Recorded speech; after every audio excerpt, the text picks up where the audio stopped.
So it's going to be a teamwork the acute care. Stroke is a rapid onset cerebral dysfunction of vascular etiology. It's the third leading cause of death, and it's the leading cause of adult onset disability worldwide. 25% of the victims will die, while 1/3 of the survivors will remain disabled. So, stroke and disability is a significant burden on family, community, and healthcare systems. What is the long-term survival of the post-stroke survivors?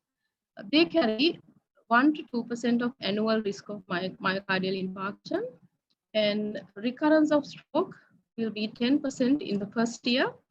10% of them will have mortality, and 50% of survivors will have depression. So what is the burden of residual disability? There are data and studies available. It's difficult to compare the data due to the variations in methods they have used to assess the disability. One old study says 10% of them will recover with no disability, while 40% and another 40% will have disability. 10% will require long-term institutional care, which means they will be fully dependent. So there's another recent study where they say 50 to 70% will function independently post-stroke, but 15 to 30% will again remain permanently disabled, and their percentage of permanent disability requiring institutional care is 50%. So the burden of stroke or disability is in a rising trend, obviously due to advances in the recent advances in medical care, the rising trend of aging population, and there's a decline in stroke mortality since the use of intravenous tissue plasminogen activator, thrombolysis in specialized stroke care units. But only minor patients will be qualified this thrombolytic therapy in a stroke care unit. So effective rehabilitation remains the mainstay of post-stroke treatment. The post-stroke mortality and morbidity both have declined with the improvements in multidisciplinary inpatient stroke care. So there is a recovery which occurs spontaneously. So how does the post-stroke recovery occur? Which occurs early after the stroke and later functional recovery. The symptomatic early recovery is due to spontaneous resolution of the local edema, a resorption of local toxins in the infarcted area.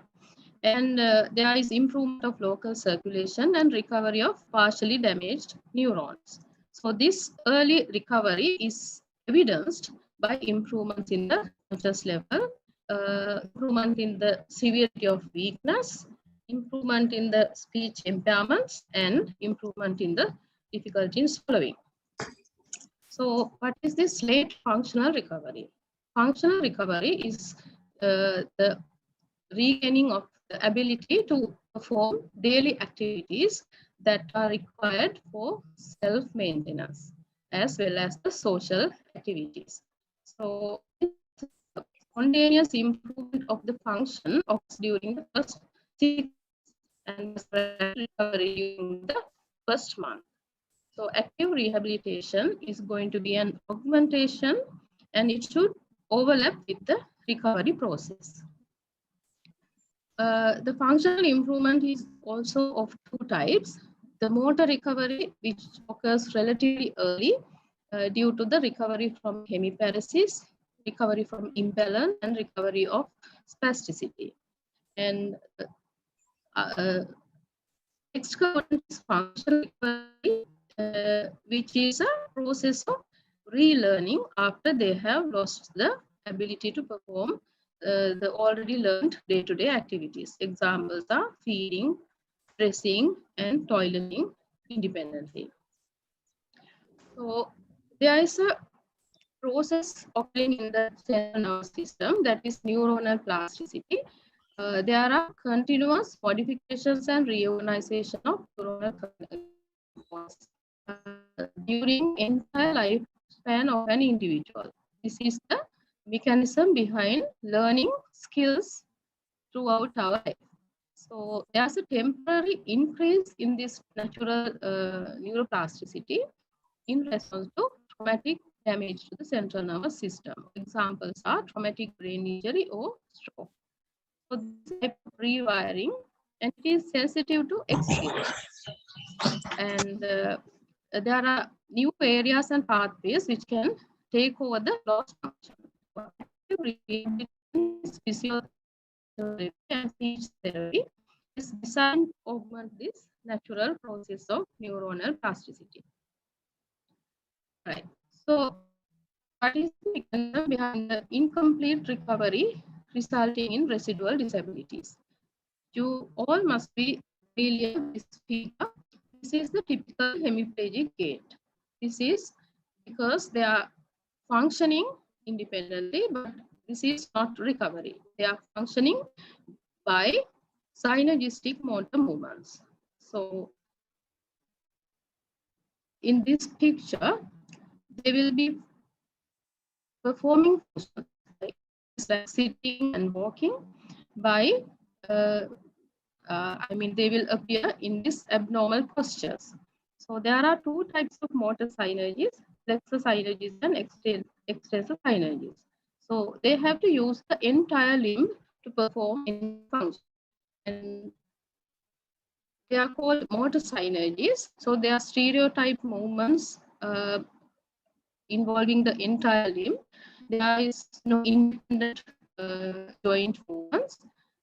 Then this will prevent ability to coordinate joints, and they won't be flexible and they won't be adaptable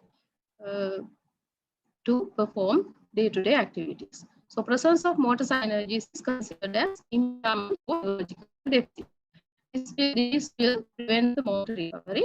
So goal of rehabilitation therapy in post-stroke rehabilitation is to extend those synergistic movements. And you may have noticed that patients after a stroke and disability will try to perform compensatory activities using the non-paratic side and the proximal part of the paratic side. They will try to perform daily tasks. So this performing activities independently will be a positive stimulation, and it will help them in the short term, but long term, if we allow these movements to occur, there will be non-need pain. So this is maladaptive plasticity. Instead of the normal neuronal plasticity, this is called maladaptive plasticity, and we don't want this maladaptive plasticity to get established. Therefore, these things will limit the motor recovery. So this picture shows a series of patients who is different severity of motor synergies. So the lady in pink is the best rehabilitation outcome. So, and the motor recovery after is not only the quality of the rehabilitation team, but there are other factors which are influencing the final outcome. But what we want as the final goal is some like this lady who doesn't have any of the motor signages as residual neurological deficits. There are other complications like this which can be preventable by rehabilitation: spasticity of the affected site, contractures, shoulder subluxation and shoulder pain, swelling of extremities involving the site, pressure ulceration and recurrent infections. So what are the benefits of rehabilitation? Rehabilitation can reduce current chest infections, reduce the complications of immobility like deep vein thrombosis, osteoporosis, and cardiovascular events. Will reduce those risks and post-related morbidities. And it's therapeutic for isolation and depression, enhances quality of life, and will prolong the lifespan. Age or other comorbidities should not be affecting the selection of candidates for rehabilitation. Different people are having different capacities of getting functionally independent through rehabilitation therapy. So what is rehabilitation? Re is again and habilitate is making fit. So rehabilitation is making fit again. It's mainly restoring function, level of function. And from the patient's perspective, it's a process of regaining and relearning the lost functions. This is recommended for any individual with reduced functional ability. And rehabilitation, medical rehabilitation is a science, it's a medical science, and it's a teamwork. This is introduced as interdisciplinary rehabilitation team. The team leader is a medical specialist, rehabilitation specialist. The other members of the team will be physiotherapists, occupational therapists, speech and language therapists, rehabilitation nurse, social service officer, psychologist, and a dietitian. So each team members are having different specific responsibilities, but the whole team should initiate the process of goal setting. And the stroke survivor and their families or carers should be team members, and those goals should be well defined, specific, and challenging, and they should be reviewed and updated regularly. So this list of functions are considered as standard essential elements of functional independence for a person. Eating, breathing, breathing, ability to communicate, bed mobility or bed activities, transferring, and ambulation. So occupational therapist will be addressing the training of activities of daily living, while the communication issues will be helped by the speech and language therapist, and a physiotherapist will help to improve the mobility for a function, to perform functions. The process of rehabilitation. Overview of the process of rehabilitation is this way. It should be started from the acute care unit. Then, if necessary, when they have residual physical disabilities, they should be transferred or a rehabilitation unit for rehabilitation care. And then comes the discharging home. Then this step should be confirmed by the team as a safe home for them to return to home after rehabilitation. Then comes the later stages of community inclusion or return to work and community reintegration.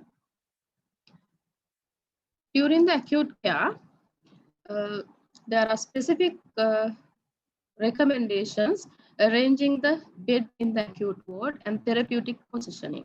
These things will be described in detail with the physiotherapist in the next few slides.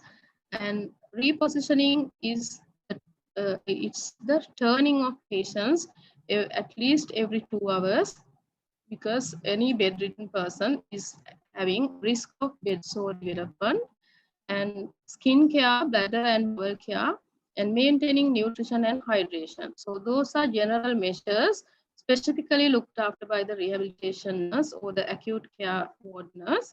If the acute care has been managed nice way, the rehabilitation team will receive a good candidate to commence active rehabilitation in a rehabilitation unit.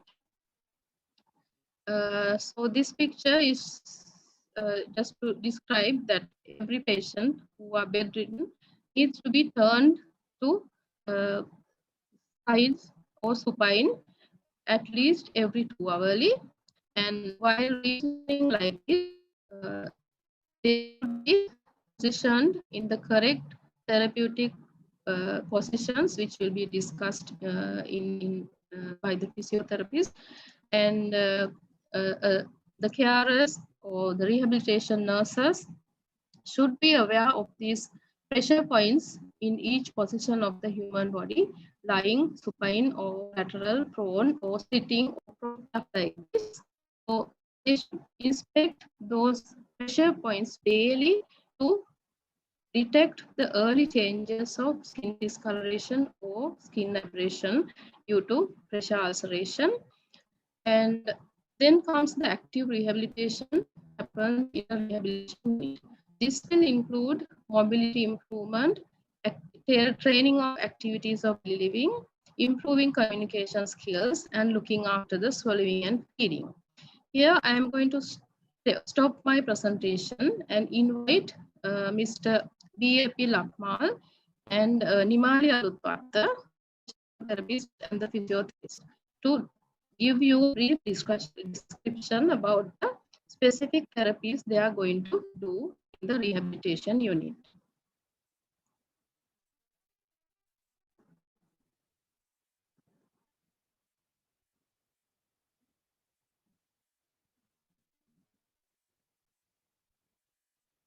Good afternoon. The role of the physiotherapist in stroke rehabilitation. Physiotherapist's role is to improve mobility to a level they can function independently. The techniques address the recovery of sensory motor functions, and the patient will be relearning the lost functions during the rehabilitation process.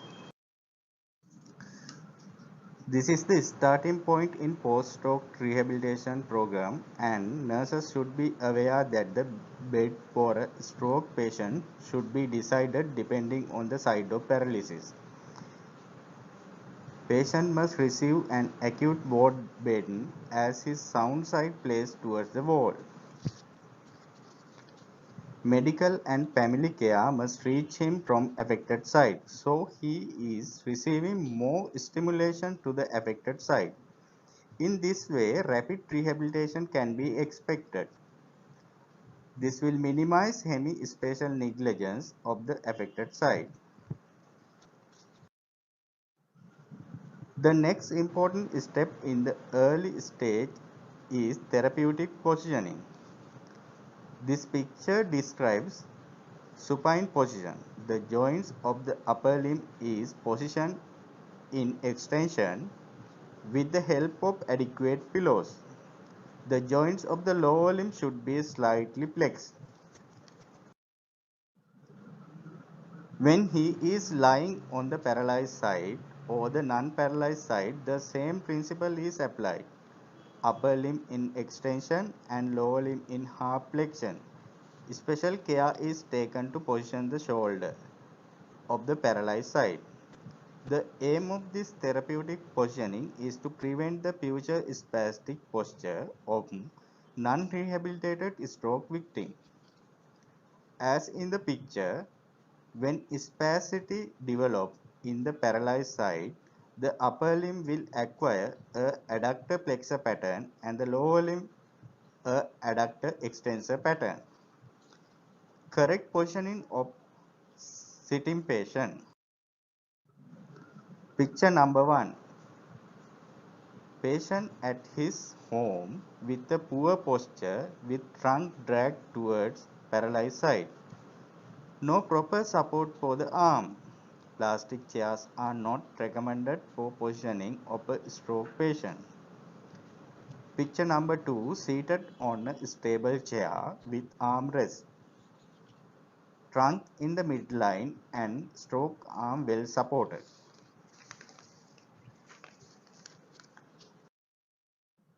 This patient is correctly seated in front of table and in the bed well supported. It is recommended to mobilize the patient as soon as he is stable medically and neurologically. The therapist introduces bridging exercises to the patient Bridging exercises are the key exercises to start self-mobilizing. When the patient is able to do bridging exercises, he will be easily turning from side to side in the bed.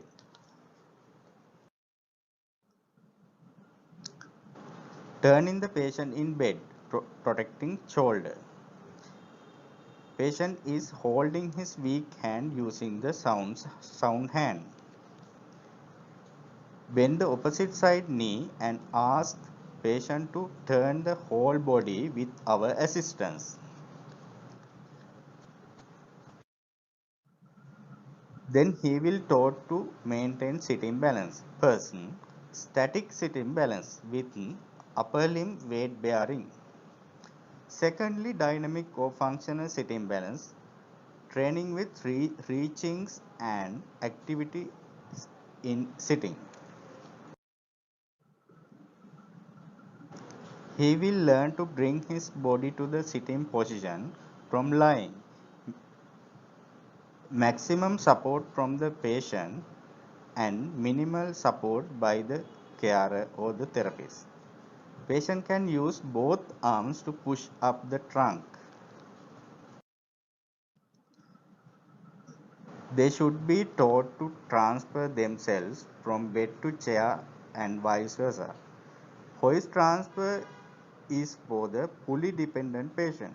Supported transferring is done with the help of a ambulation belt with support at the knee and bending forward while raising. Bringing the body to standing position from the sitting posture. With minor assistance to the patient's affected knee, bend him forward a little while asking him to raise his trunk. Now the patient learns to maintain the standing posture independently. Functional or dynamic balance is achieved by training this type of exercises. First of all, it is important to train him to symmetrically weight bear while standing. Then try to transfer weight side to side to achieve dynamic stability. Finally, activity training in standing. He will gradually learn to walk. We teach him to handle the weak hand in the way shown in this picture. The trunk belt is support him minimally by the carer. Parallel bar are used to further improve his walking ability. The therapist stand behind helping to maintain the trunk balance. He should hold the bars with both hands to maintain the trunk in the midline. This is a wrong practice where the patient is not guided properly and he is allowed to neglect the stroke hand. This wrong posture will augment the spastic hemiplegic gait. Static cycling is used to further improve his mobility and balance. The final mobility goal is to teach them to climb few stairs independently. Now I will invite uh, Nimali to continue with occupational therapy.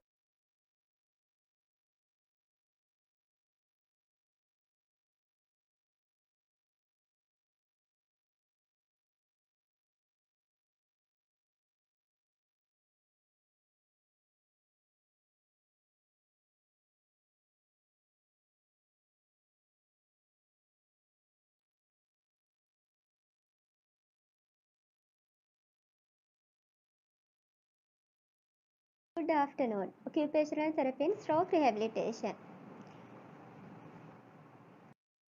Occupational therapy is an important component of interdisciplinary team care in stroke rehabilitation. Occupational therapy intervention focuses on specialized upper limb care because upper limb is the main body part which is performing activities of daily living. It is including perform day-to-day functions, return to work and regain leisure activities. as well as it helps to overcome impaired memory and other cognitive functions. Rehabilitation of hand.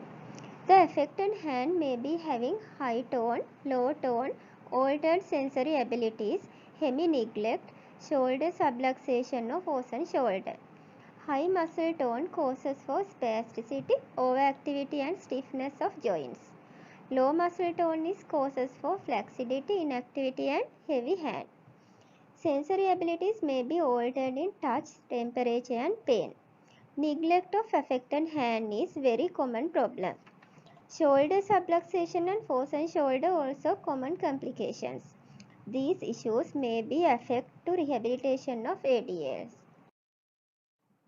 Arm management. In the early stage, we have to take precautions to prevent future shoulder pain and subluxation during handling of the patient. So, in the initial period, we have to move the hand very carefully. The stroke shoulder blade should be gently moved forward and backward on the chest wall. When the patient positioned on the bed in supine or side line, shoulder blade should be well supported. During sitting position, we have to prevent future complications of the shoulder. Patient's hip should be balanced fully back in the wheelchair. The affected arm should be in their visual field, so we can place it on the armrest or pillow. As well as we have to be very careful not to lift the patient from underneath the armpits.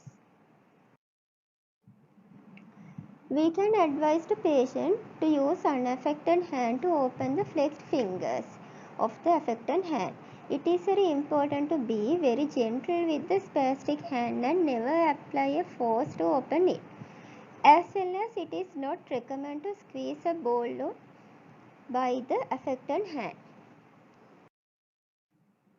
Balance training for activities of daily living. Balance is very important to maintain upright posture to perform dynamic activities. So, in the initial phase of occupational therapy intervention, we have to improve balance through these type of activities. Techniques of occupational therapy. There are several forms of techniques of occupational therapy which are proven to be more effective than others in stimulating neuroplasticity.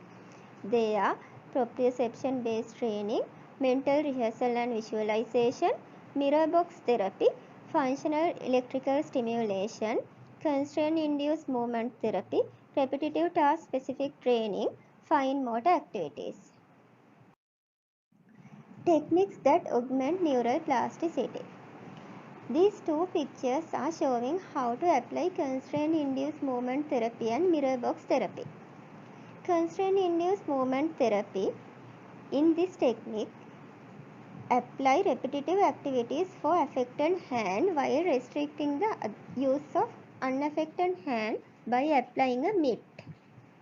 In mirror box therapy, place the affected arm behind a mirror and while looking into the mirror, try to perform movement with both hands. Functional electrical stimulation. It is a technique that uses low energy technical pulses to generate hand movements. It has done with electrodes that adhere to the skin to the back of the forearm. Electrical stimulation and the patient's attempts to open the hand should coincide. If electrical stimulation is controlled by the patient, the effect on motor recovery might be greater. Repetitive task specific training is making repetitions of ordinary everyday tasks as the basis of arm and hand therapy. We have select tasks and activities which are important to the individual, giving them personal satisfaction. The outcome depends on intensity, repetition and specificity of the activity.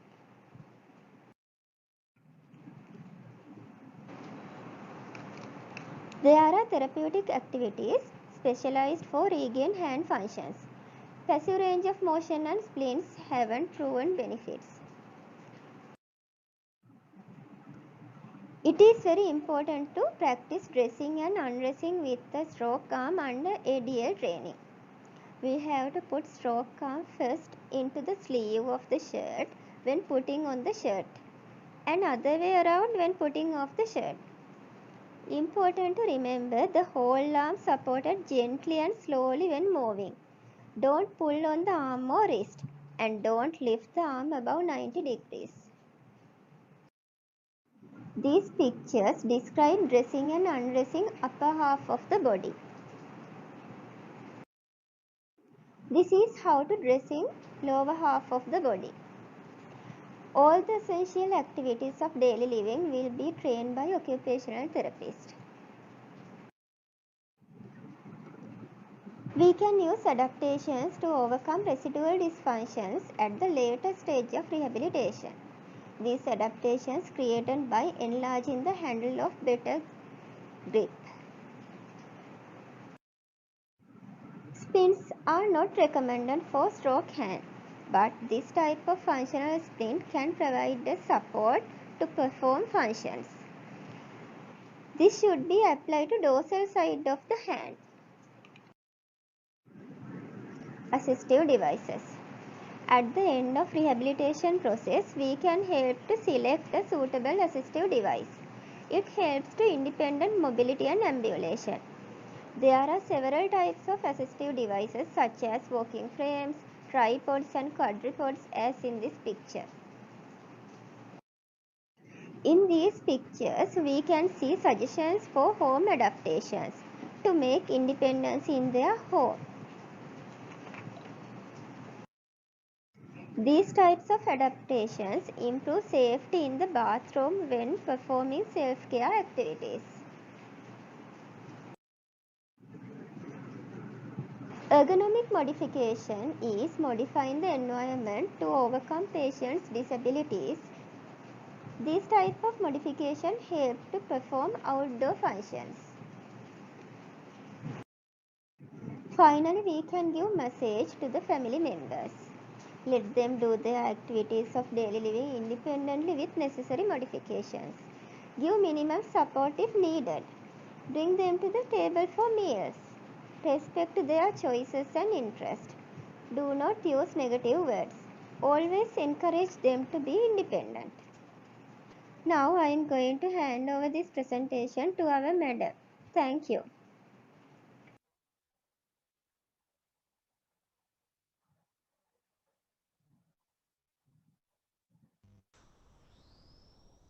Thank you, Dr. Kunendrika Kasturiratne, Mr. B.A.P. Lakmal, and Mrs. Nimali Alutwatte. Okay, Kunendrika, you can continue. Yes. Yes, thank you.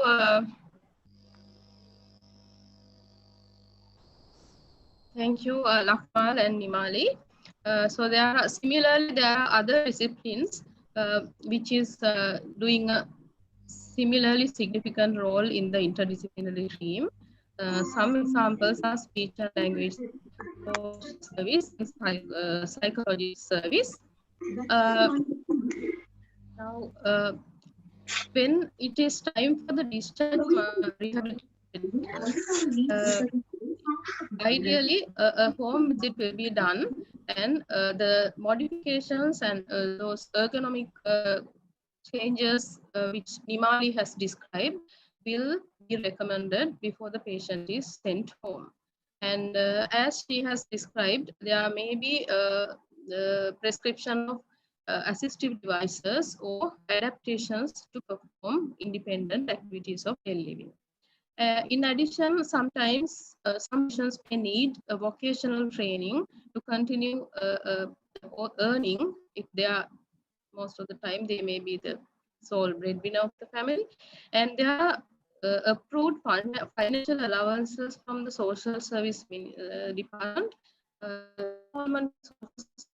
In the interdisciplinary team is a great help to arrange those financial allowances. And for those who need follow-up therapy, follow-up clinics should be arranged before they are so the later stages of rehabilitation includes community inclusion and community reintegration. Some patients may be able to return to the previous work they have been doing, and the other recommendations are that they should be offered a disabled-friendly environment for a successful community inclusion and reintegration. And they should be given disability access in public transport. And most importantly, it's also important to change the attitudes of the society so that those disabled or differently abled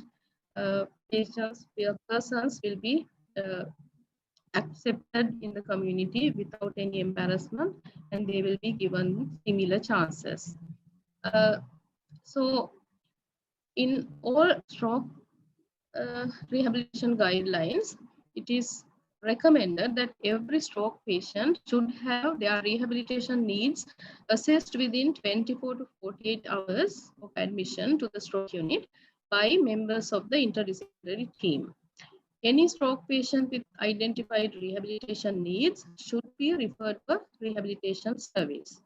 All stroke patients should commence mobilization out of bed activity within 48 hours of stroke onset unless otherwise contraindicated with medical or neurological indications.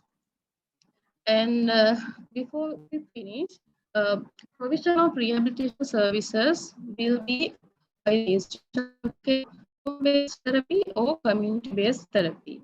In Sri Lankan setup, we only have this institutional care, either as residential care or as outpatient care. So the rehabilitation medicine services available in Sri Lanka, at the moment, we have post-MD trainees in medical rehabilitation who are going to take over the rehabilitation services in near future as rehabilitation specialists.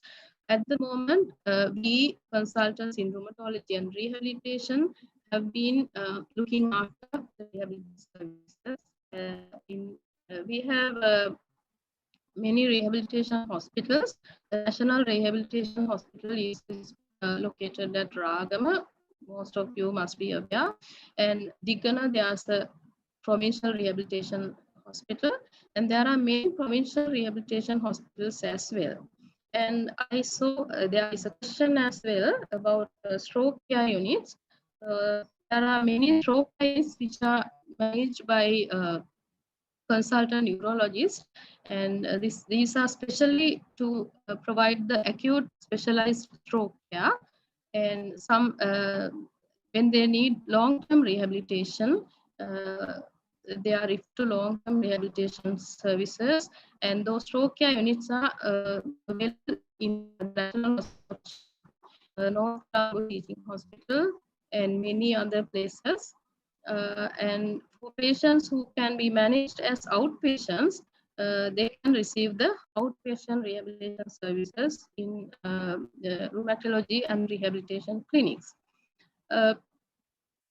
Right, so our take-home messages are the post-stroke rehabilitation is best initiated from the acute care setting, and it should overlap with the natural recovery. The first month of the first 6 months is crucial when the most of the recovery occurs. Therefore, timing is very crucial. Timely intervention is going to give best outcome.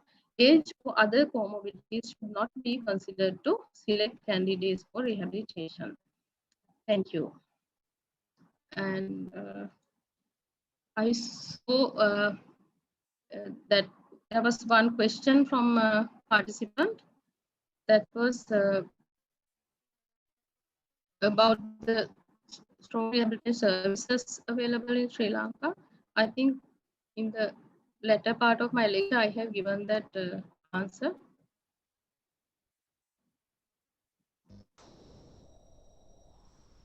Okay. Thank you very much, Dr. Gunendrika Kasturiratne, for this elaborative presentation on stroke rehabilitation.